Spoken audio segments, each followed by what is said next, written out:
को लेकर के यहाँ पर एक सभा जुटी है, तो उसी पर हम जो है चर्चा करेंगे। हमारे साथ है संदीप बाल्मीकि जी। तो सर, ये वामसेफ का तो अभी हम पूछ लेंगे। सबसे पहले अभी जो मोटा मुद्दा है वो ये है कि केजरीवाल जी जो नोट पर लक्ष्मी गणेश जी को बोल रहे हैं कि उनकी फोटो होनी चाहिए तो मुद्रा जो है गिरने से बच जाएगी। देखिए, मैंने तो पहले भी कहा था, केजरीवाल की पैंट उतार के देखो, खाकी निकल मिलेगी। ये जो लोग है ना, ये लोग उस तरह के लोग हैं कि मुंह में राम बगल में छुरी। ये लोग दिखाएंगे फोटो बाबा साहब का, भगत सिंह का, लेकिन विचारधारा इनकी जो है वो ब्राह्मणवादी विचारधारा है और मनुवादी विचारधारा है। तो अगर ब्रह्मा विष्णु महेश के फोटो से हमें कोई दिक्कत नहीं है, छाप लें अगर वो मजबूत होता हो तो। लेकिन इस देश की वित्त मंत्री कहती है, दुर्भाग्य है कि पैसा नहीं गिर रहा, डॉलर मजबूत हो रहा है। तो ये ऐसी विडंबना, ऐसे मूर्ख लोग हैं। एक्चुअली में देश को जो नाकाबिल लोग हैं वो चला रहे हैं, और ये अपनी जो नाकाबिलियत है उसको छुपाने के लिए तथाकथित जो ब्राह्मणिकल सिस्टम है उसको आगे लेके आ रहे हैं। इससे ज्यादा और कुछ नहीं है। और अगर लक्ष्मी गणेश में इतनी ताकत होती तो उनके मंदिरों के बाहर भिखारी कहाँ होते? उनके मंदिरों के बाहर भिखारियों की भीड़ लगी हुई है, तो वो नहीं होते मेरे हिसाब से, अगर ये मानव को देखते तो। और अगर ये सृष्टि भगवान ने बनाई, जिसको ये कहते हैं उन्होंने बनाई, तो ये हमारे जैसे नालायक को पैदा क्यों करते जो इनको नकारते हैं, है ना? तो ये सारी चीजें मन गढ़ंत कहानियां हैं, इनसे कुछ नहीं होने वाला। ठीक है, जब सोमनाथ के मंदिर तक गज नहीं पहुंच गया था, जब कहा था इनका भगवान, कहा था भगवान, तो ये सारी मिथ्या चीजें हैं। ये लोग, केजरीवाल तो बाबा साहब की फोटो लगाते, भगत सिंह, मनीष सिसोदिया अपने आप को भगत सिंह बताते हैं। देखिए, ये तो कुछ भी बता देंगे। ये अगर आप थोड़े दिन बाद देख लेना, ये आपको कहेंगे कि हम तो बाबा साहब अम्बेडकर की औलाद हैं। ये थोड़े दिन में आपको रामास्वामी पेरियार की औलाद भी कहने लगे। ये लोग सत्ता पाने के लिए और सत्ता में रहने के लिए कुछ भी कर सकते हैं, और इतिहास है इस देश का। जब जब इन लोगों के साम्राज्य खतरे में आए तो इन्होंने अपनी बहन बेटियां दे करके अपने राज बचाए। जोधा अकबर देख लो आप, है ना? बहुत सारे ऐसे राजा हैं जिन्होंने अपनी बहन बेटियां दे करके राज बचाया अपना। और ये कहावत भी वहां से शुरू हुई थी कि बहन के भाई कुत्ता उसे मान सिंह बन रहा सरदार। मान सिंह ने अपनी बहन दी थी, जोधा अकबर गया, और वो खुद कहता था मैं सरदार हूँ। तो दहेज में था सारा सौदा। ये तो नालायक लोग हैं। सर, जो राजेंद्र पाल गौतम के लिए जो 50 लाख का इनाम बोल रहे हैं वो लोग, क्या कहना चाहेंगे उन लोगों को? देखिए, मैं कहूंगा, और बिल्कुल कड़े शब्दों में, जिसकी मां ने दूध पिया वो कुछ कर ले। हम लोग ना तो इनके संतों से डरने वाले हैं, ना इनके भगवानों से डरने वाले हैं। और इनकी मां ने दूध पिया ना, तो यही लोग आ जाए सामने सामने। राजेंद्र पाल गौतम का तो मुझे पता नहीं, मैं यहाँ अग्रवाल भवन में बैठा हूँ। ठीक है, हिंदुओं का गढ़ है यहाँ पर, आसपास सारे मंदिर है। जिस भी मनवादी मां ने दूध पिया खा जाए वो। अरे हम लोग उस कौम से हैं, हम लोग साला शेर को बीच में से बांट देते हैं, है ना? हम दलित हैं, इस देश के शूद्र समाज के लोग हैं। और भूलो मत, ये जो ब्राह्मणवादी लोग हैं, एकलव्य को मत भूलो। बाण मार मार के मुंह भर दिया था सारा कुत्ते का, ठीक है ना? तो ये जो भोंकने वाले कुत्ते ना, इनका मुंह भी भरना जानते हैं, मुंह तोड़ना भी जानते हैं। लेकिन सर, अब आरक्षण खोर है ना, आरक्षण लेते हैं। देखिए, हमें आरक्षण नहीं चाहिए, हमें तो इस देश पे कब्जा करना है। ये देश हमारा है ना? और जो बाबा साहब अम्बेडकर ने कहा था कि 21वीं सदी दलितों की होगी, ये सिम्टम्स हैं। राजेंद्र पाल गौतम जैसे लोग, संदीप बाल्मीकि जैसे लोग, ये सिम्टम्स हैं किसी भी बीमारी के होने के। तो ये देश पे कब्जा करने का हम लोग लक्षण है। तो आप लोग देख रहे हो। देश पे कब्जा कैसे करेंगे? आपके जितने संगठन हैं वो तो एकत्रित नहीं है, आपस में टूटे पड़े हैं। 10-10 संगठन बने हुए हैं। देखिए, जब बड़ा परिवार होता है ना, जो जिनकी संख्या ज्यादा होती है, वो लोग कम एकत्रित होते हैं। और जब एकत्रित होते हैं तो 2 अप्रैल हो जाता है ना? 2 अप्रैल याद है ना आपको? तो जब एकत्रित होते 2 अप्रैल भी होगा और कोरेगांव भी होगा। इसी देश में होगा, इसी धरती पे होगा। आप लोग कवर भी करेंगे। आप देखते जाओ, दिल्ली ज्यादा दूर नहीं है। ये इस 10 साल का खेल है। इस 10 साल में डिसाइड हो जाएगा कि ये लोग कहाँ से आए, इधर कहाँ जाएंगे। और हम लोग इनको भागने भी नहीं देंगे, रहने भी नहीं देंगे। में 3 साल के आगे लेकिन एक बात और है कि जैसे राजेंद्र पाल गौतम इतनी राजनीति में आए, लेकिन उनके लिए क्या किया गया? 22 प्रतिज्ञाएं जैसे वो बताते हैं तो उनका पद छीन लिया जाता है। और या छीना गया है या उन्होंने दिया है, ऐसा बोला जा रहा है, अटकलें लग रही हैं। देखिए, ये तो आप किराए के मकान में हो। मैं भी था उस सरकार में, मैं भी मंत्री रहा हूँ। राजेंद्र पाल गौतम जी भी रहे हैं, हमारे से पहले ही बहुत सारे रहे हैं। और सबसे बड़े मंत्री जगजीवन राम भी रहे हैं। तो ये सारे के सारे जितने लोग राजनीतिक दलों में बैठे हैं, कुत्ता आप किसी नस्ल का पाल लो, चाहे रोड व्हीलर पाल लो, चाहे डाबरमैन पाल लो, चाहे पाकिस्तानी बुल्ली पाल लो, और कितना भी तगड़ा हो जाए कुत्ता, जब मालिक आता तो पूंछ हिलाता है। तो हम सब कुत्ते हैं जो इनके पाले हुए हैं, और समाज को गुमराह करते हैं हम लोग। हम सिर्फ समाज को डराते हैं, और मालिक आता तो पूछ चिल्लाते हैं। ये हालत है हमारे लोगों की। आज विधानसभा में कोई नहीं बोल रहा। मैंने तो राजेंद्र पाल गौतम से निवेदन भी किया, अगर आप इस रास्ते पे आ ही गए हो तो दिल्ली की विधानसभा में 22 प्रतिज्ञाएं पढ़ो, और केजरीवाल अगर विरोध करता है उसके मुंह में जूता और इस्तीफा दोनों इकट्ठे मारो दे करके। और राजा समाज में बाहर हम खड़े हुए बाहर निकल के दिखाई विधानसभा से केजरीवाल सारा चर्चा का विषय ही नहीं है। वो तो सांपनाथ और नागनाथ के संभोग से पैदा हुआ सपोड़िया है, जो सब काशीराम कहते थे, है ना। ये इनकी नजर औलाद है कांग्रेस बीजेपी की, जिसको प्रोजेक्ट किया गया है। तो इसको दिखाएंगे हम लोग। सर, आजम खां को 3 साल की जेल हो जाती है, लेकिन हेट स्पीच मामले में संत अभी भी ऐसी खुला घूम रहे हैं। देखिए, ये तो व्यवस्था इनकी बनाई हुई है ना। आप देख लो ना, एक जज थे, उनको 6 महीने की सजा हुई थी कोड कंडक्ट ऑफ कोर्ट में, ठीक है। और उसी मामले में इसको ये जो था प्रशांत भूषण 1 रुपये जुर्माना करके छोड़ दिया। तो ये व्यवस्था उन लोगों की बनाई हुई है। वो जिस मर्जी को जेल भेज दें, जिस मर्जी को जो मर्जी कर दें। ये तो बताते हैं कि सृष्टि की रचना भी कैसे हुई, है ना। अपनी बच्चियों के साथ बलात्कार करने वाले लोग हैं, है ना। आप लोगों ने इनमें धर्म ग्रंथों में भी लिखी है बहुत सारी चीजें। तो आप लोगों को डरने की जरूरत नहीं है। मैं तो एक पूरे समाज से आप लोगों के माध्यम से बात करना चाहता हूँ। देखो भाई, ये लड़ाई है, या तो आप लड़ते हुए मर जाओ, नहीं तो ये आपको अपनी मर्जी से मारेंगे। और मर्जी से कैसे मौत दी जाती है वो आप रोज की रोज सोशल मीडिया पर देख ही रहे। और लड़ते हुए मरेंगे तो शहीद कहलाएंगे, और समाज के लिए हम कुछ कर पाएंगे। सर, लेकिन आप अभी इतना सभा जोड़ते हैं, आप लोग इतना प्रोग्राम करते हैं बहुजन समाज के लिए, लेकिन बहुजन समाज और दलित तो आज भी वैसे ही पिट रहा है। इतने रेयर गांव हैं, तो वहाँ पर अभी भी जो है दलितों के साथ अत्याचार हो रहा है, बेटियों के साथ बलात्कार हो जा रहा है। तो बोलने वाला नहीं है, आवाज उठाने वाला नहीं है। ये कब होगा? देखिए, ये आवाजें लगातार देश में उठ रही हैं, लेकिन मुझे साहब काशीराम की एक बात याद आती है इस टाइम। साहब काशीराम जब सांसद थे तो बिहार में एक बलात्कार हुआ था, और साहब काशीराम वहां नहीं गए थे।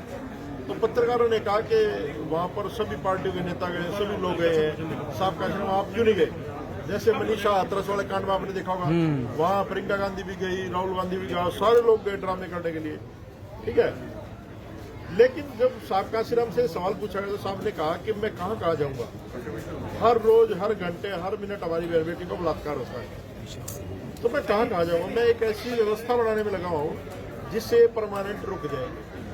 तो इस देश में अगर आपको अपने लोगों के अत्याचार को रोकना है ना, तो इस देश का शासक आपको बनना पड़ेगा। और जिनके शासक होते हैं उनकी बहन बेटी को बलात्कार नहीं होते, उनकी बहन बेटियों की आबरू नहीं लूटी जाती, उनके लोगों को नंगा करके नहीं पीटा जाता, उनके लोगों के मकानों पे घरों पे कब्जे नहीं किए जाते, किसी भी तरह का शोषण शासक वर्ग के लोगों के साथ नहीं किया जाता। तो यही हाल देश में मुसलमानों का है, यही हाल दलितों का है, यही हाल पिछड़ों का है, सभी का सेम वही हाल है।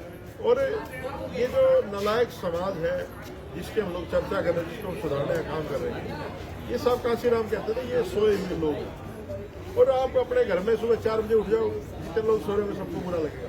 तो जो सोए हुए लोग हैं, तो जागे हुए लोग अच्छे नहीं लगते। वो बुराइयां भी अपने हमारे लोगों से ही हमारी करवाते हैं कि फलाना ऐसे कह रहा था, टिकड़ा ऐसे कह रहा था, वो ऐसे कह रहा था, वो ऐसे कह रहा था। तो ये व्यवस्था है, परिवर्तन होने में हम तो बहुत जल्दी जाके।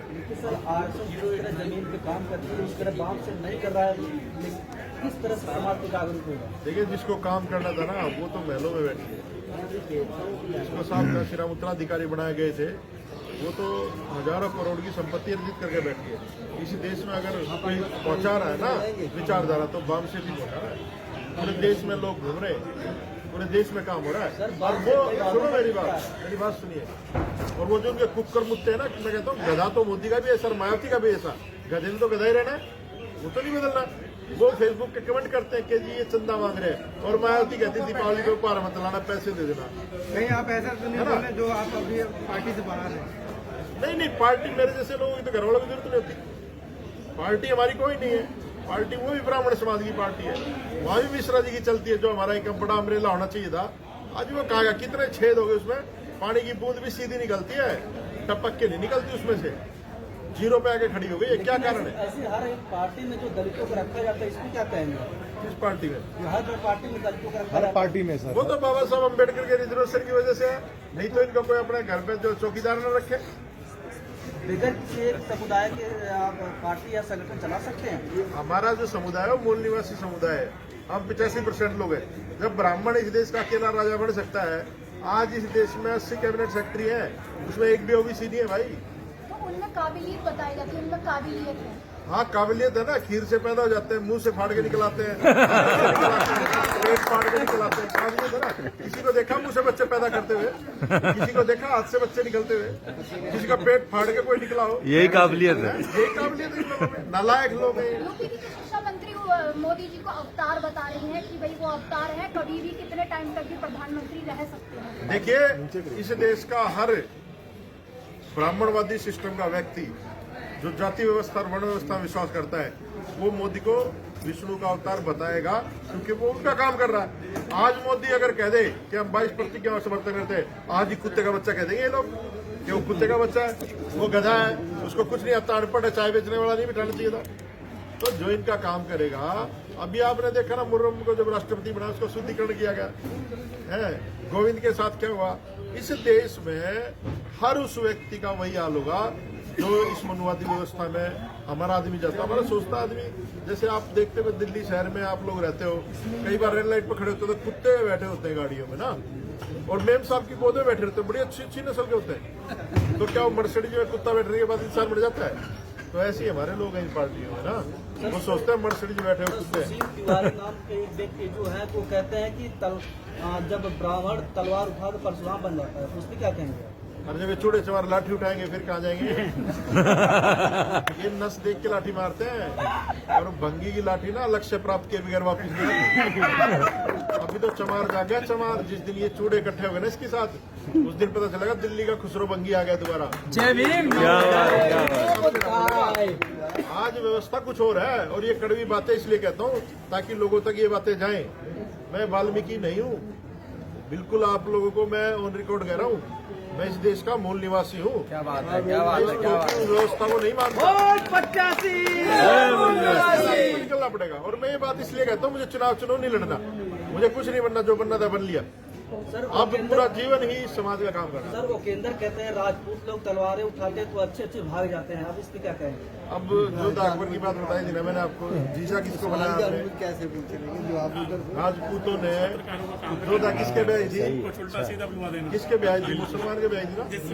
तो फिर संदीप जी, अब देखो ना, सर दिल्ली क्या एक्शन प्लान क्या रहेगा आपका अभी आने वाले वक्त हमारा में? तो एक्शन और प्लान सड़क ही है भाई।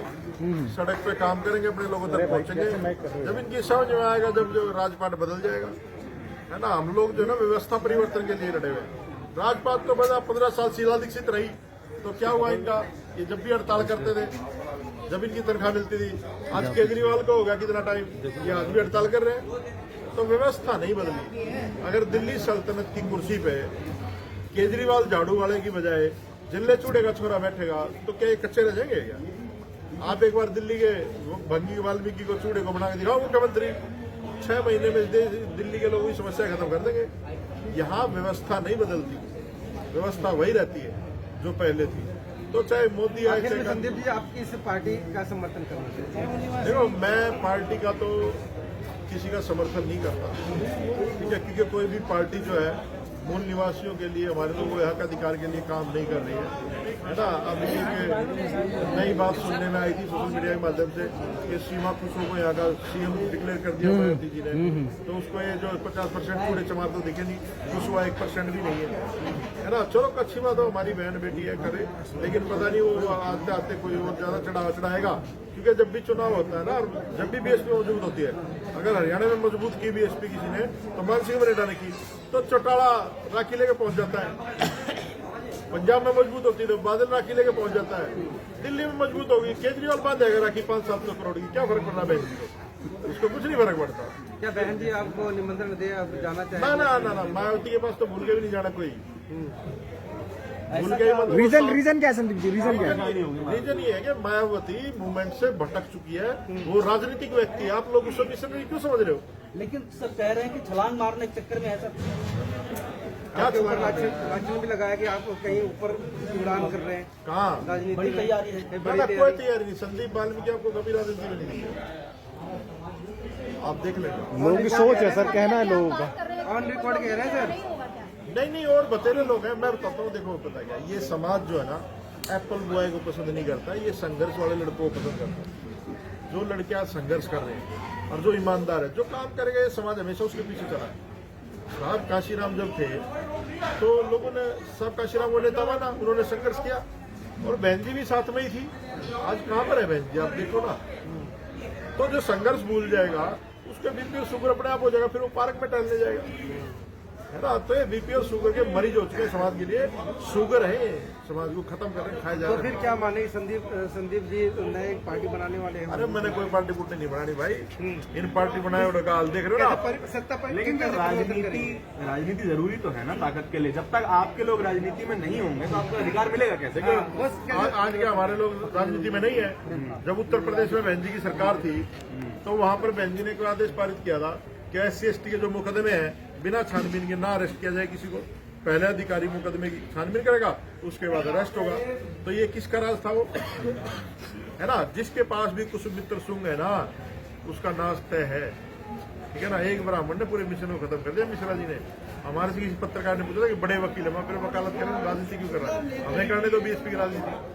हम मैं बहन जी को नेता मानते, ऐसा नहीं मानते, उसका संघर्ष है। लेकिन आज जो बहन जी निष्क्रिय हो गई है तो जो लोग संघर्ष कर रहे हैं उनको साथ लेके चले, अमरेला बड़ा करे। साहब काशीराम ने कितने नेता पैदा किए थे और इसने एक भी करा था, बताओ।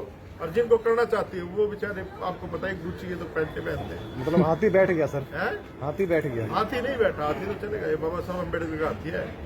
आज उसकी लगाम गलत हाथों में है, कल किसी और ठीक हाथ में आ जाएगी। लेकिन सर आप बहन जी की इतनी आलोचना कर रहे हैं, लेकिन फिर आप जैसे लोगों की भी जरूरत है ना राजनीति में। आप कह रहे हैं मैं राजनीति में नहीं जाऊंगा। नहीं, हम लोग समाज निर्माण करने के बजाय हम लोग सीधे राजनीति में जाएंगे तो मरेंगे। बिना हथियारों के आप लड़ाई में उतर जाओगे तो गर्दन तो कटेगी ना। समाज का निर्माण जरूरी है। जो रोक दिया गया ना, जैसे पहले बामसेव को तोड़ा गया, है ना। और कितनी शाखाएं RSS की, और अब लोग कहते हैं कौन सी बामसेव? अरे बामसेव एक ही है, चाहे उसमें 10 लोग काम कर रहे हैं, चाहे 10,000 लोग काम कर रहे हैं। तो बामसेव से बड़ी कोई आइडियोलॉजी नहीं है। और बामसेव एक दिन इस देश पर राज करेगा, मूल निवासियों का राज।